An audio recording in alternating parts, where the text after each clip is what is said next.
विनिकुलम भी एक बहुत ही मैजिकल बार है, जादुई बार कहूँगा इसके लिए, क्योंकि हेलो दोस्तों, आज हम बहुत ही मज़ेदार और महत्वपूर्ण टॉपिक पर चर्चा करने वाले हैं।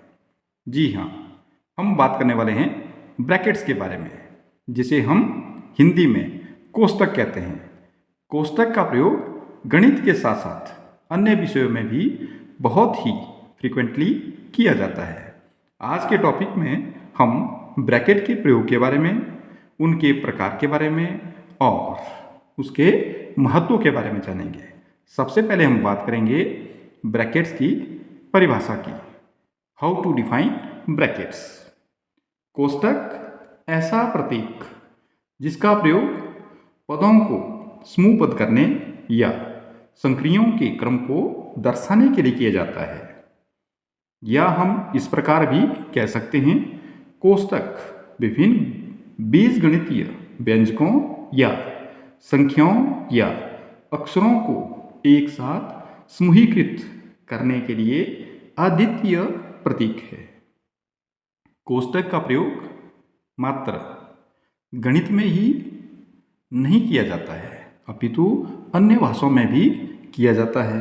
अगर हम भाषा की बात करें तो भाषा में कोष्टक का प्रयोग किसी शब्द विशेष के संदर्भ को दर्शाने या उसकी व्याख्या करने के लिए किया जाता है।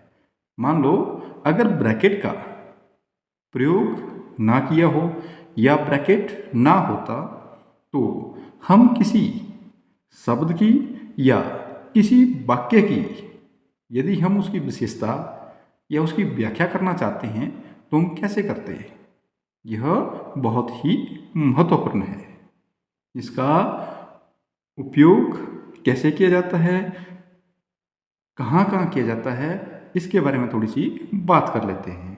कोष्टक का प्रयोग व्यंजकों, संख्याओं या अक्षरों को एक साथ समूहीकृत करने के लिए, या नंबर 2 हम बात करें यह दर्शाने के लिए कि कोष्टक में जो पदों को व्यक्त किया गया है वो एक ही समूह है। बात स्पष्ट है कि जब हम किसी शब्द की व्याख्या ब्रैकेट में करते हैं तो इससे अभिप्राय यही है कि हमने उस शब्द को इस तरह से व्यक्त किया है ताकि सभी इसे आसानी से समझ सकें। अब बात करते हैं कोष्टक के प्रकारों की। कोष्टक के प्रकार। कोष्टक के प्रकार में सबसे पहला छोटा कोष्टक, small bracket, round bracket, also known as parenthesis, और प्रयोग किसके लिए किया जाता है इसका? एडिशनल इंफॉर्मेशन के लिए। जो भी अतिरिक्त सूचनाएं हमने किसी विषय वस्तु से संबंधित देनी है उसके लिए हम इसका प्रयोग करते हैं।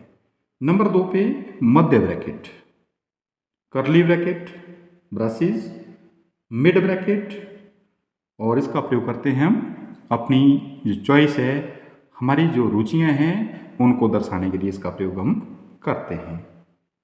नंबर 3 पे बड़ा कोष्टक, स्क्वायर ब्रैकेट, बॉक्स ब्रैकेट या लार्ज ब्रैकेट भी कहते हैं, और इसका प्रयोग किया जाता है फॉर एडिड कोटेशंस, या हम यूं कह सकते हैं कि जो हमारे शिक्षाविद होते हैं या हमारे कोई फिलोसोफर हैं, उन्होंने जो बातें कही हैं उनको हमने अगर विशेष रूप से दर्शाना है तो इस बड़े ब्रैकेट का प्रयोग हम करते हैं।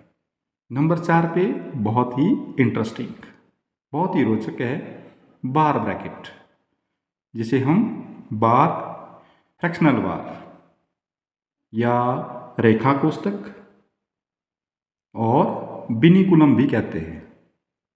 अगर हम बात करें बार की तो बार का प्रयोग कुछ इस प्रकार से होगा, जैसे हमने संख्या लिखी 3.4, अगर हम 4 के ऊपर बार लगा देते हैं तो उसका अभिप्राय है कि 3.44444, यानी जो संख्या 4 है वो बार बार आ रही है, रिपीट अगेन एंड अगेन।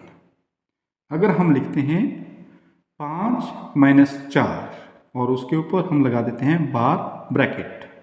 तो इसका अभिप्राय है कि इन दोनों संख्याओं को पहले हल करना पड़ेगा, तभी ये बार ब्रैकेट हटेगी। नंबर 3 पे फ्रैक्शनल बार, जैसे हम लिखते हैं न्यूमिनेटर अपॉन डिनोमिनेटर, अंश बटा हर। जो बार यहाँ लगती है उसे हम फ्रैक्शनल बार कहते हैं। नेक्स्ट, विनिकुलम।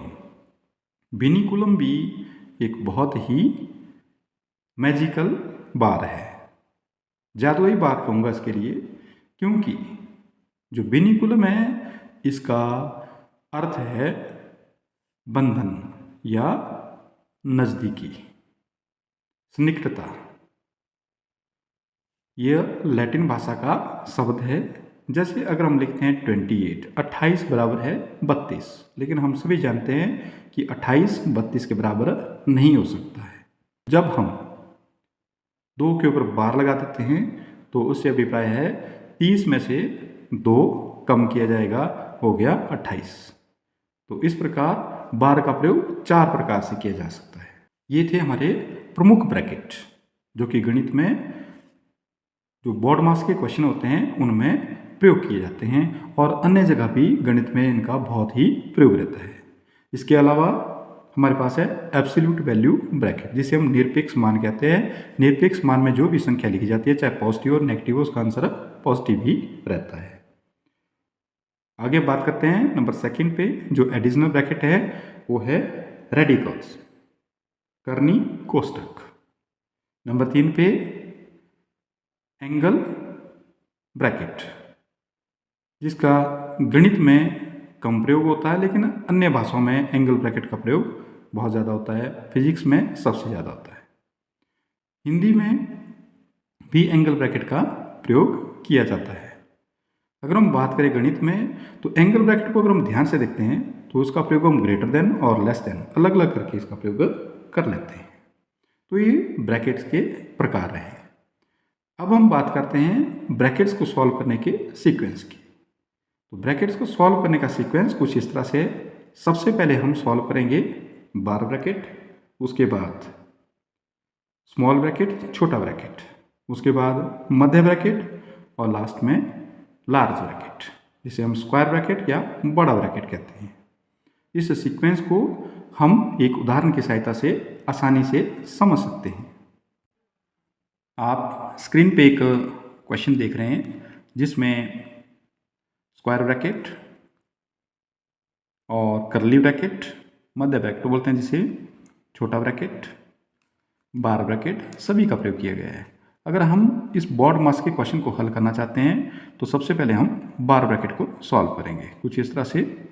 8 माइनस 5 माइनस 6 माइनस 5 और 4 से 3 सब्ट्रैक्ट हुआ, घट गया तो हमारे पास आया 1। इस तरह से बार ब्रैकेट सॉल्व होगी। और next step 8 minus 5 6 minus 5 minus 1, यहाँ पर आ गया 4, तो स्मॉल ब्रैकेट सॉल्व हो गया। इसके बाद 8 और लार्ज ब्रैकेट है 5 माइनस 6 से 4 सब्ट्रैक्ट हो गया 2। इस तरह से मध्य ब्रैकेट, कर्ली ब्रैकेट भी सॉल्व हो गया। और 8 माइनस 5 माइनस 2 सब्ट्रैक्ट कर लीजिए 3। इस प्रकार से लार्ज ब्रैकेट सॉल्व हो गई, आंसर आता है 5। तो ये सीक्वेंस ब्रैकेट्स को सॉल्व करने का है। उम्मीद करता हूँ वीडियो आपको अच्छी लगी होगी। अगर वीडियो अच्छी लगे तो लाइक और कमेंट ज़रूर कीजिएगा। चैनल पर पहली बार आए हों तो चैनल को सब्सक्राइब करना ना भूलिएगा। Thank you.